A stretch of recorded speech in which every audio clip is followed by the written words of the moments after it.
Hey mamas, it's Kristen Noel, founder of the Intuitive Divorce, and I'm popping on here straight after class with my beautiful team member, Master Coach Joe Young. And we just wanted to come in here and just share a little bit of what came up today because if it's coming up for one mama navigating the messiness of divorce, it's more than likely coming up for all of you that are out there that are tuning in, that are interested in divorcing differently and want to know what's an intuitive divorce. The kinds of things that get unpacked in our class, while we are definitely in the weeds of strategy and helping mothers make decisions about their legal counsel and about their finances and about their co-parenting schedules and conflicts and chaos, what we're really focusing on is you. And we're focusing on your nervous system and how do we get you calm and how do we get you into a space where you can breathe, where you can trust your intuition, where you can set healthy boundaries, where you can consciously communicate and step into your authority and really feel good about the condition that you're in and how you're showing up for the big decisions and the tough conversations with your kids and the triggering encounters, because divorce is all of it. And it's up, down, and all around on any given day. And as we say over and over and over again, a lot of life unfolds in what I call the in-betweens. In between the big moments, the court dates, the meetings with your attorneys, when things get decided, there's so much that goes on in between. And I can't even tell you how many women call us and how many women share stories of retaining an attorney and being like sticker shocked by how much the retainer fee is. And they're like, I can't like invest in anything else right now. I just paid this retainer fee and I'm completely freaked out. And believe you me, I get that. I get that. I'm not gratuitous about money in any way, shape, or form. But I'm going to tell you something. Just yesterday, a woman called and she was talking about this retainer fee that she had just paid. Well, maybe not just paid, maybe like a month ago or 2 months ago. And how there's so much chaos that unfolded, and she's got her lawyer asking for another retainer fee, which I'm not judging attorneys because they've got a job to do. But what I'm saying is there's a lot that's going on, and the condition that you are in directly impacts how you're going to be able to show up for all that stuff. And trust me, it's going to be emotional and overwhelming and anxiety provoking and all of it because it's your life, because it was your marriage. It's something you wrapped your hope and dreams around. It's your children. It's your future, but it's also just chock full of opportunity to heal and to feel better and to get through this differently. And I promise you, I would not be so passionate, and Joe would not be so passionate. We would not be in this room after a 90-minute class trying to share something with you if we didn't know the merit to this work. And so, without further ado, I just want to tell you that we were talking today about what do we do when we're not okay? Because you know Mm, what? Divorce is full of not okay. it sure is. Life is full of not okay. And then you add a divorce on top of it, and it can feel inundated with I'm not okay. Hmm. And so it's a really big subject and one that's so powerful to unpack because the first thing in I'm not okay is admitting to yourself you're not okay, Mm. giving yourself permission to be where you are, particularly as moms. We put ourselves on the back burner often Everything's because we have to fine. we have to be Everything's okay for fine. everybody else. Yes. And Right. it's like we plaster this smile across the face and we get through our days, and how many times do we say I just need to get through this, or I just need to push through, instead of going, what if I just gave myself permission to admit that I'm in the weeds, I'm underwater here, I don't feel okay in this moment. The honesty behind that provides a lot of opportunity for what can come next. That is so true. That is like literally the crux of it is like just admitting, just letting that out, sharing that with someone safe, just saying it to the universe, whatever it is. I am not okay. I am not okay. This is not okay. I'm not okay with this decision or this result or this feeling or any of it. I am not okay. And then you follow that up with, and now what? And now what? And also, one of the things that we were diving into today is this notion of contingencies, like I'll be okay when dot dot dot. I'll be okay when my kids are okay. I'll be okay when I have more money or I have a better job. I'll be okay when I move to a new house. I'll be okay when I'm through this divorce. How can we be okay right now and not have all these strings attached to being okay? And Yeah, that includes being okay with not being okay. that's right. I call it conditional happiness. I'll be happy when, or I'll be okay when. It's the same thing. And it's like, pay attention to how much of your life you want to spend waiting. Because the truth of the matter is, our nervous system gets used to living with, I'm not okay.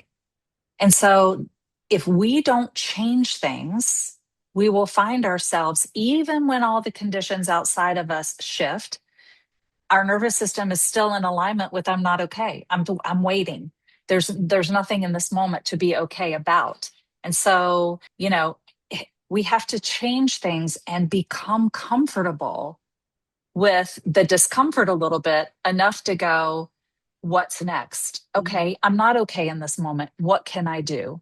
How can I shift it up so that something can shift and I can start to get used to, you know what?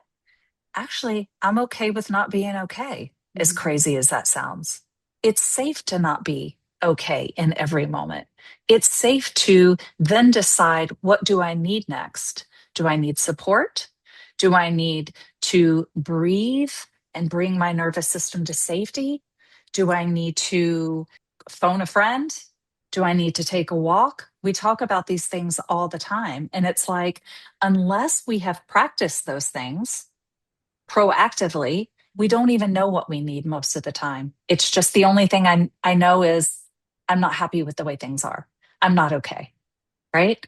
Yeah, that rolls in Yeah. so much because we always talk about the evidence bank, right? And it's like, where have we not been okay and then been okay? Like we got Mhm. ourselves through it. Because Mhm. remember, if we are reflecting to our children, like happy face, everything's fine, show up for everyone, people please, fix everything, control everything that's not even ours to control, what's the message that's getting downloaded?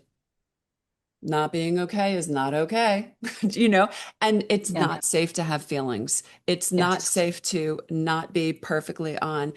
And we rob them of their ability to create their own tools. It's going to look differently for all of us. Like you said, some of us might need to just like pull back, be still. Some of us might need to go run and scream and cry or listen to music. Whatever it is, you begin to develop your tools and your strategies for saying to your nervous system, it is okay. We are going to be okay. We're going to figure this out. We're going to just sit with this and figure out what comes next. What's going to feel good to us in this moment? What would support me? What would Yes. nurture me? What would Mhm. calm me? Those are very important questions that get bypassed so easily. And the point is that they are powerful resets, powerful pivots, powerful strategies. And at any given moment, when you know yourself and you know how to show up for yourself when you are triggered, when you are off your game, when you know you're going to blow, you can do something about it. And it's not that it's changing this moment that you're not okay about, but it's changing, adding to the chaos. It's changing, going down a rabbit hole with it. It's actually a great interrupter. And so this just comes up like in myriad ways in Yeah. class, and it's incredibly powerful. And imagine teaching that to your children, Yeah. teaching You said them. something really important in there too, Kristen, that I want to comment about for a second. You said it doesn't change basically the scenario. It doesn't change any circumstances, is the way I'm going to put it. But it changes how you're responding to the circumstances. It changes how you feel about the circumstances. And so from that place, that's where we are able to tap into our intuition and our power, right? It's like it might not change the outside circumstance, but how I'm going to approach the outside circumstance is different.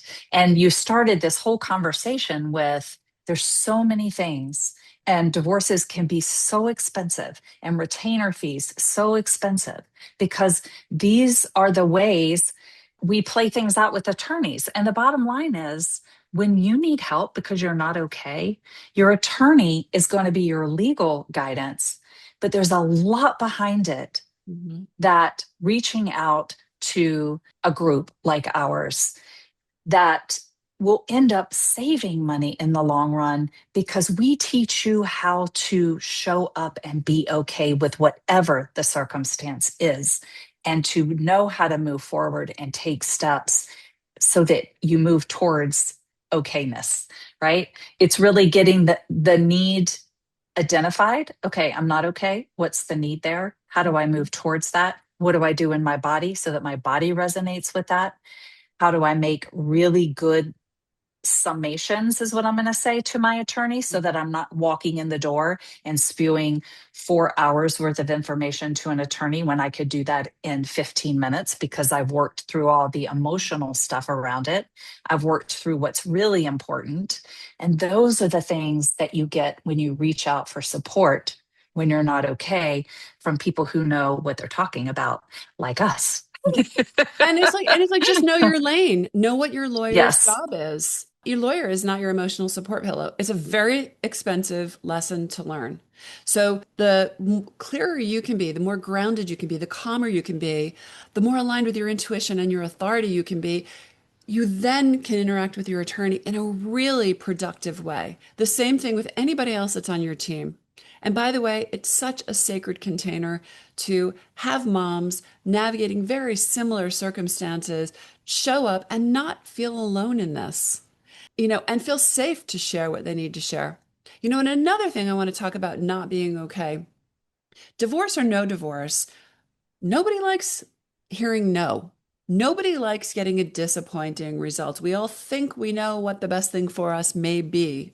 And we may not get that job. We may not get that invitation. We may not get a result we want. And immediately, you know, we can spiral in that. Or we can just sit back and say, okay, I don't like this. This is not what I wanted. I was hoping for a different result.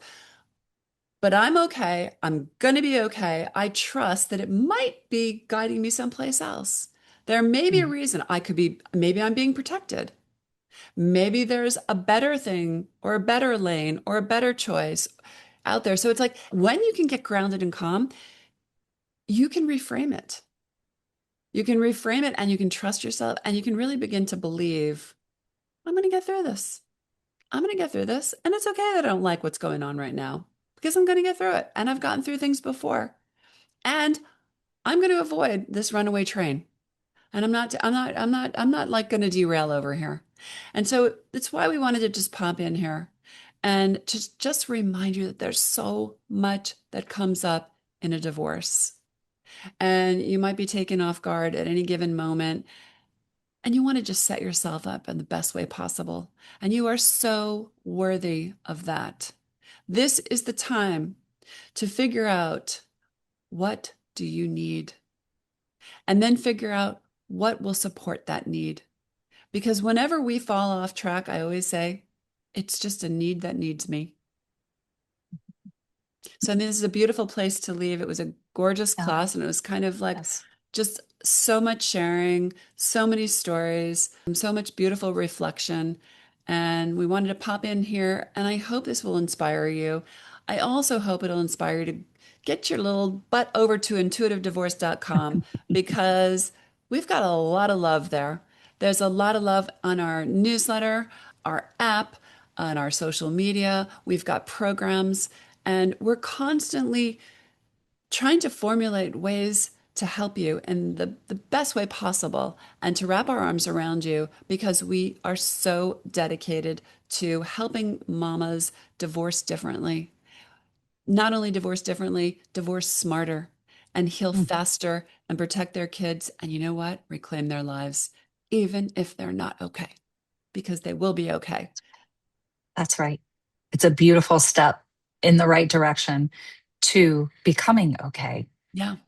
right? To Yep. show up and be in company of women that are going through the same thing is just an incredible support so that you aren't alone. Mm-hmm.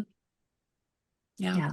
Thank you for another gorgeous class. Thank you. And we Beautiful. hope to hear from you. Yes. Intuitivedivorce.com. Call us, Oh,